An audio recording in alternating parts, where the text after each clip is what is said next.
Terima kasih pemirsa, Anda masih bersama kami dalam Berita Papua. Bagi Anda yang baru bergabung, kami akan sajikan kembali 3 berita utama hari ini. Dengan tangan dan kaki masih diborgol, seorang narapidana kabur dari lapas Merauke.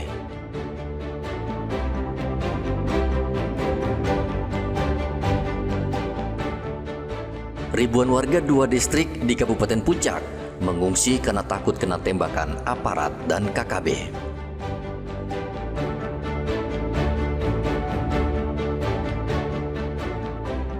Gubernur Papua Barat Daya desak Presiden tutup tambang nikel di sekitar lokasi wisata.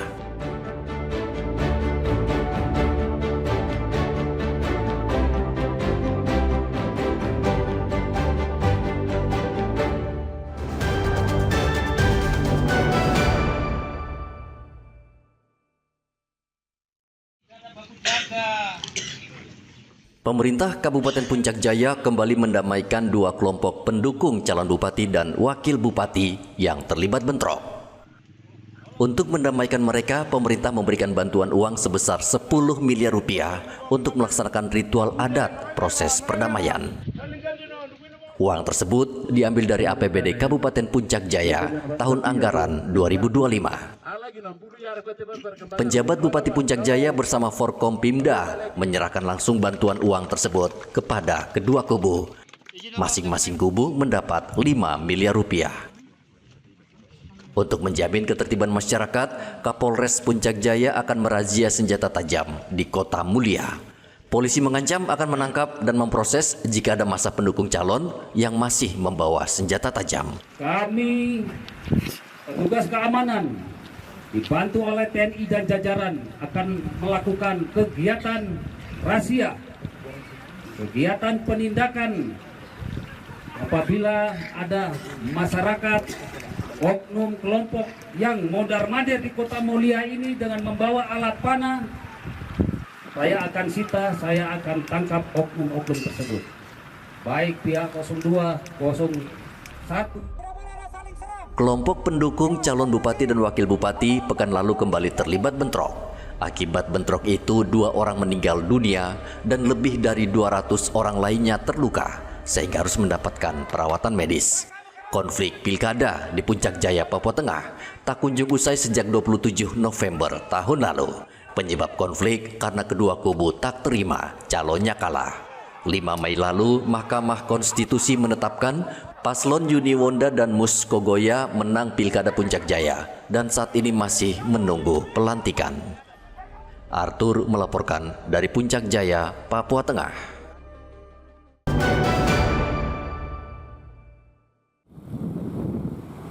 Kebutuhan darah di Merauke, Papua Selatan terus mengalami peningkatan. Secara rinci, permintaan darah di wilayah ini mencapai antara 500 hingga 650 kantong setiap bulannya. Namun, stok darah yang tersedia di PMI Merauke hanya berkisar 400 kantong per bulan. Sehingga membuat PMI cukup kewalahan dalam memenuhi permintaan, terutama dari sejumlah rumah sakit seperti RSUD Merauke, Rumah Sakit Angkatan Laut, serta Rumah Sakit Bunda Pengharapan Merauke. Kepala UPTD PMI Merauke Siti Jumiati mengatakan bahwa minat warga Merauke untuk berdonor darah masih rendah. Saat ini PMI hanya mengandalkan darah dari pendonor rutin serta keluarga pasien yang membutuhkan darah. Untuk saat ini kebutuhan darah di Kabupaten Merauke cukup banyak ya, tetapi stok kita untuk saat sekarang ini masih kurang. Kebutuhan per bulan sekitar 550 sampai 600 kantong itu untuk didistribusikan ke beberapa rumah sakit, termasuk Rumah Sakit Umum Daerah Merauke, Rumah Sakit Bunda Pengharapan, Rumah Sakit Angkatan Laut, dan rumah sakit di kabupaten di luar Merauke, termasuk MAPI dan ASMAT. UDD PMI Kabupaten Merauke itu melakukan kegiatan mobile unit. Kita bekerja sama dengan instansi-instansi pemerintah, swasta, TNI, Polri terutama, dan sekolah-sekolah. Begitupun dengan lintas agama, kita ke gereja-gereja. Ada beberapa gereja yang rutin untuk melakukan kegiatan donor darah. PMI Merauke melayani permintaan darah warga yang membutuhkan sebanyak 15 hingga 17 kantong per hari. Saat ini, stok darah terbanyak di PMI Merauke adalah golongan darah B, sementara golongan darah O merupakan yang paling banyak dibutuhkan. Muhammad Ridwan melaporkan dari Merauke, Papua Selatan.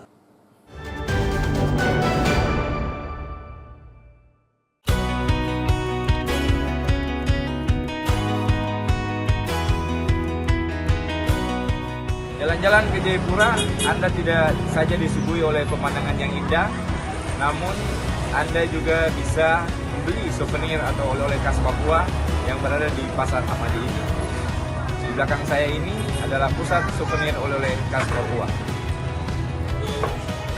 Lokasinya berjarak hanya 3 km dari kota Jayapura. Pasar Hamadi selalu ramai dengan pengunjung yang berburu cenderamata, khususnya kerajinan tangan suku Asmat. Kehidupan suku Asmat selama ini cukup menarik perhatian, bahkan hingga ke mancanegara. Asmat adalah salah satu suku di Papua yang memiliki keunikan adat istiadat. Hasil kerajinan tangan suku ini juga banyak dicari orang, seperti pakaian adat hingga replika tongkat dan topi bulu kepala suku Asmat. Harga cenderamata suku Asmat di Pasar Hamadi harganya beragam. Misalnya replika patung kayu ini, harganya bisa mencapai jutaan rupiah. Di Pasar Hamadi ini juga dijual noken, sejenis tas rajut yang biasa dibawa dengan cara diikat di kepala. Noken ini dibuat oleh beberapa suku di Papua, seperti Jayapura, Jayawijaya, dan Kabupaten Merauke. Tas yang terbuat dari serat pohon ini biasa digunakan untuk membawa hasil pertanian atau perkebunan. Harga tas noken dijual bervariasi, mulai dari Rp200.000 hingga Rp500.000, tergantung bahan dan modelnya. Lengkapnya cenderamata yang ada di Pasar Hamadi diakui oleh pengunjung, sehingga meski baru pertama kali ke Jayapura, dirinya tidak melewatkan datang ke tempat ini. Yang ke Papua Jayapura ini baru pertama kali yang di sini. Yang Papua yang lain mungkin Raja Ampat, seorang mana yang lain itu udah pernah. Cuman yang pertama Jayapura baru pertama kali. Pertama kali. Kalau dari harganya Bapak lihat seperti apa? Sama aja dengan wilayah lain di Sorong atau? Reasonable lah, maksudnya bisa dicapai lah. Bisa ya. Namanya seni seperti ini harusnya berada di suatu lokasi yang lebih terpisah dari pasar ya, supaya dia tidak crowded, tidak berdebu. Ini kan barang-barang yang memang harus bersih gitu ya, supaya nilai jualnya juga tidak turun. Dia kalau misalnya ada turis, baik turis lokal maupun turis luar negeri yang datang kemari, mereka merasa nyaman berbelanja satu, dan kedua produk yang dihasilkan juga tetap terjaga kualitasnya. Barang-barang seni yang dijual di Pasar Hamadi asli hasil karya masyarakat setempat yang datang menawarkan produknya pada para pedagang pernak-pernik. Utamanya nih senang koleksi, senang kumpul-kumpul. Hanya lama-lama loh kok ini barang laku gitu. Jadi mulai saya rintis. Sekarang kan sudah banyak. Itu karena akibat itu. Karena ada yang mau beli. Di Wamena, itu ya kita kumpul di sana ya, termasuk koteka, noken, kampak batu. Itu awalnya dulu, itu dulu. Terus menyusul ke Asmat terus penggabungan Sentani. Iya, Sentani, Baborongko, Asehi. Ya, itu tergantung juga relatif. Jadi kalau dia Papua pegantungan kunci bisa 10.000, 5.000. Ya, mahal ada juga, ada kalau noken anggrek ya mahal. Ya, kalau noken yang seperti begini ya 200. Kerajinan kebanyakan dari daerah gunung kayak Wamena, Yaukimo, Nabire, ada juga dari Merauke, Asmat dan sebagainya. Tergantung sih sebenarnya. Tapi kalau kita bisa lengkapi dengan seluruh budaya Papua lebih bagus lagi. Ini dibikin sendiri atau diambil dari? Kita ambil dari masyarakat. Yang datang bawa ke toko, kita transaksi, deal baru. Oh ini Om, ini ambil sendiri atau bikin sendiri atau diambil dia? Dari Wamena. Oh asli Wamena. Barangnya bahannya dari Wamena. Barangnya? Polosnya kan kita lukis. Oh, oke. Dari Wamena polos. Di Pasar Ramadi mayoritas di sini absorb semua. Absorb. Kalau orang tanya pasar sini pasti dia. Pasti di sini. Agar cenderamata yang dijual di Pasar Hamadi semakin naik penjualannya, para pedagang berharap setiap tahun diselenggarakan event yang melibatkan UMKM. Dengan event tersebut, mereka dapat mempromosikan benda-benda seni dari 250 suku di Papua hingga meningkatkan perekonomian. Rian Tonai melaporkan dari Jayapura, Papua.